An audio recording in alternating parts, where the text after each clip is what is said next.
The people you call to help you in your frantic moments to confront your biggest fears are just people with feelings and emotions that they can struggle with. Good Wednesday evening. I'm Tyler Lopez. And I'm Amber Kriska. Thank you for joining us. In tonight's top story, Madison Porter talked to the Peoria firefighters on how they cope with tough calls so they can still go out and be the heroes they are. Madison? Amber and Tyler, first responders see and deal with situations that most people have not and will not ever see in their lives. And they say it can really weigh on them. Luckily, the fire department has multiple resources at their fingertips.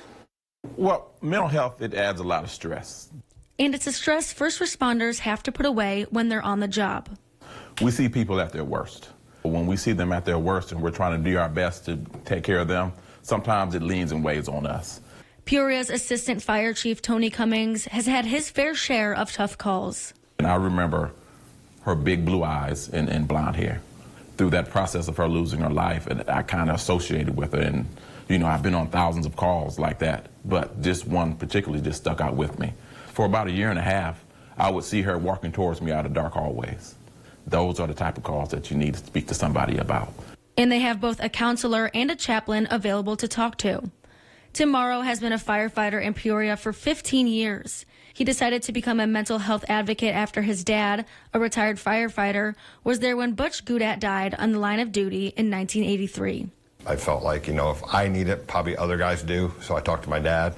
My uncle's retired off the fire department. I talked to him. They both said, yeah, it'd been nice back in, you know, a long time ago to have it, to be able to talk about your problems. So Morrow recently went on one of the toughest calls ever, and he's glad their counselor, Colleen Worley, was there to help afterwards.